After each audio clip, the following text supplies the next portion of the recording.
The diner was still waking up when the thunder of motorcycles rolled in like a storm.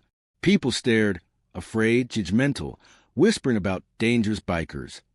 Then a tiny baby girl burst across the parking lot, barefoot and trembling, tears cutting through the dust. She grabbed the nearest biker's vest and sobbed, "They're beating my mama!" Every laugh stopped. Every engine went silent. Mason Cole didn't look like the kind of man who cared about anyone's problems. Thick arms, cold eyes, a vest stitched with patches that made strangers flinch.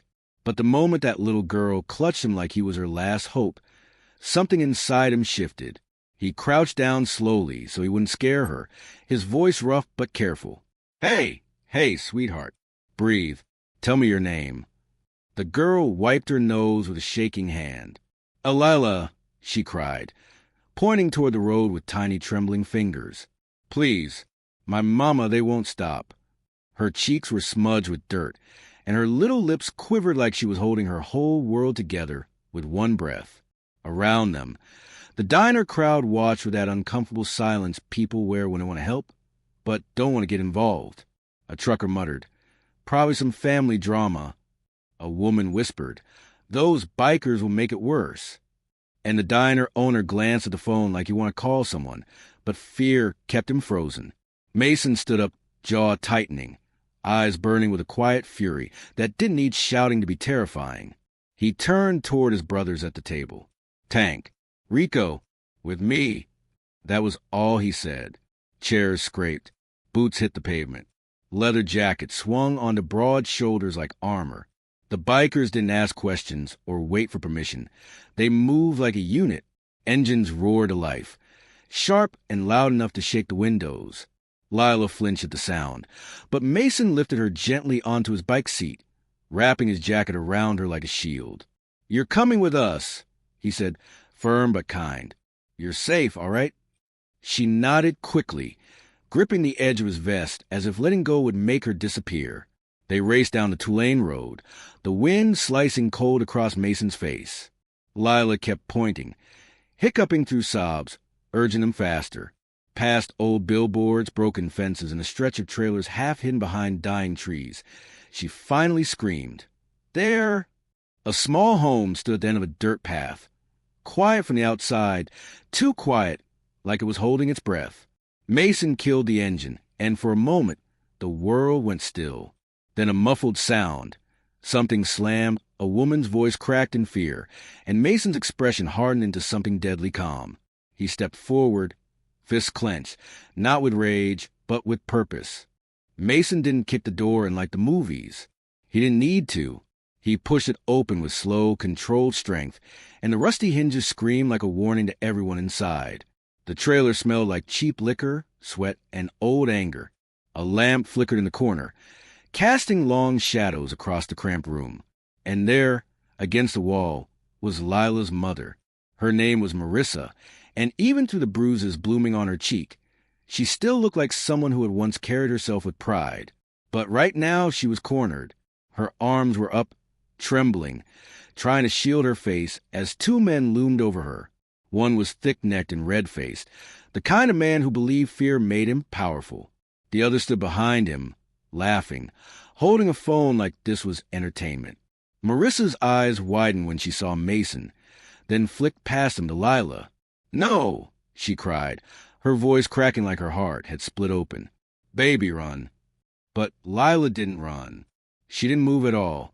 She stared, frozen, like her little soul was trying to understand how grown men could look so big and still be so cruel. The thick-necked man turned, annoyed, like Mason was interrupting a game. "Who the hell are you?" he spat, stumbling slightly as he raised his fist again. His knuckles were swollen, his shirt stained with beer. He took one step toward Marissa, but he never got to finish it. Mason moved. In one sharp motion, he grabbed a man's wrist mid-swing and twisted just enough to make him cry out, not in pain alone, but shock. It was the shock of realizing the world had changed in 1 second. The man's bottle slipped from his other hand and shattered on the floor. Rico and Tank stormed in right behind Mason, and suddenly the trailer didn't feel small anymore. It felt crowded with consequences.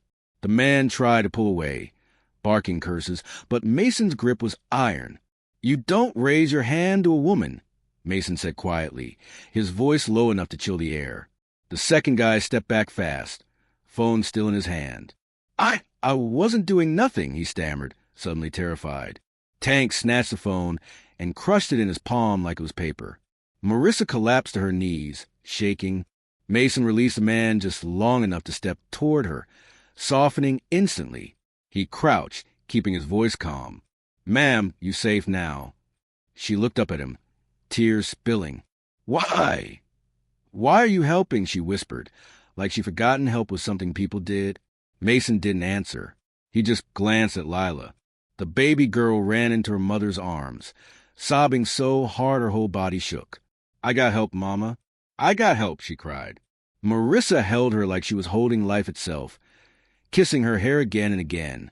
Outside, distant sirens began to rise. Someone had finally called the police. But inside the trailer, Mason turned back to the thick-necked man, and the man's grin was gone. Because now he understood something too late. The thick-necked man's face shifted from anger to panic as the sirens grew louder. His swagger cracked like cheap glass. "Man, this ain't what it looks like," he mumbled, backing toward the kitchen like he could disappear between the peeling cabinets. Rico stepped into his path, calm as a wall. Tank stood near the door, arms folded, eyes cold. There was no escape. Mason didn't raise his voice. That was the terrifying part.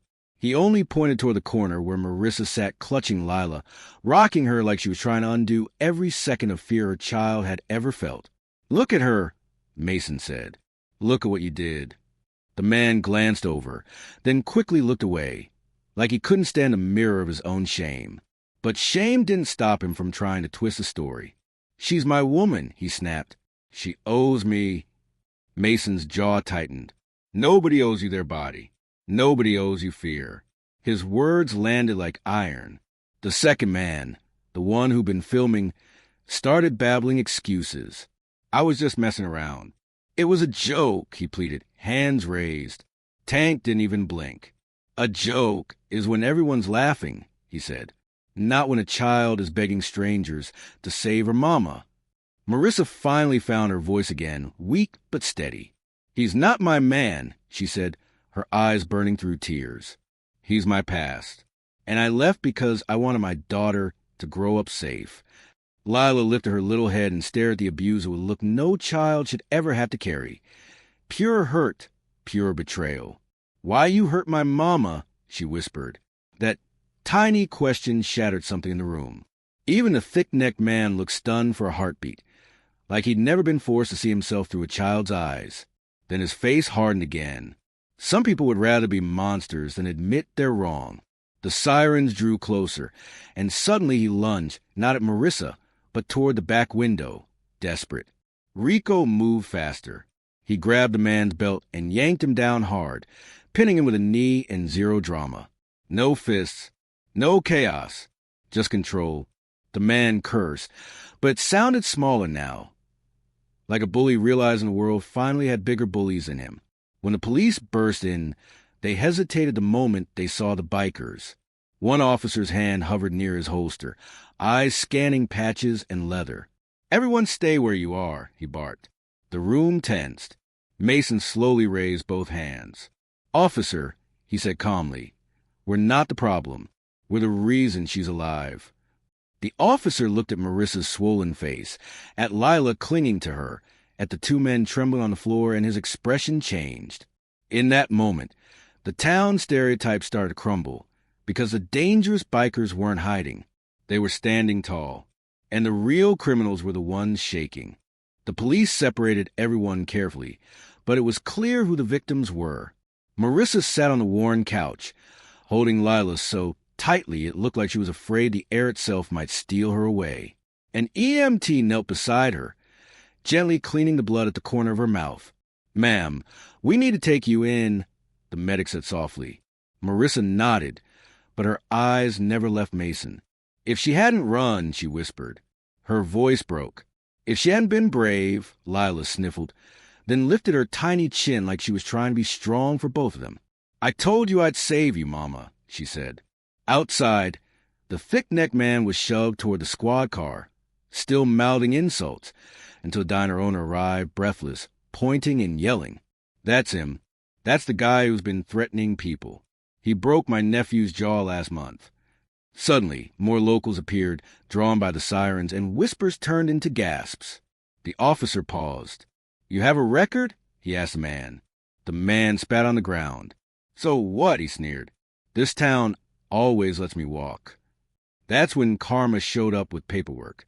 Another cruiser pulled in, and a detective stepped out holding a folder. He looked straight at the man, then nodded at the officer. "That's our guy," the detective said. "We've been looking for him. 2 outstanding warrants. Assault, failure to appear, and he violated his restraining order when he came here."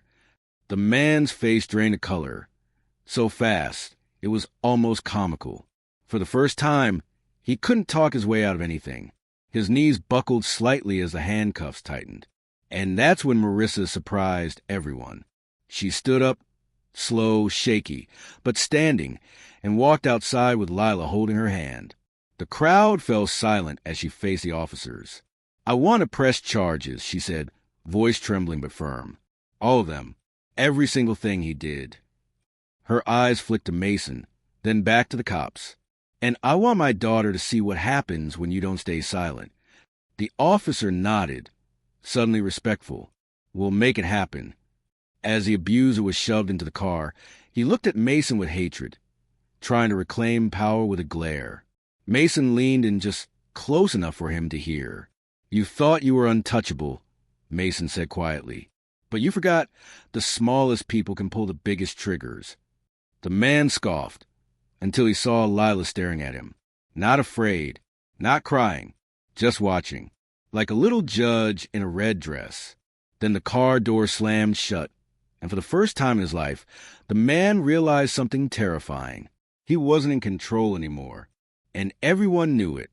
The chaos finally faded as the police cars rolled away, blue lights disappearing into the distance like a storm leaving town. But what remained in the air was heavier than silence. It was change.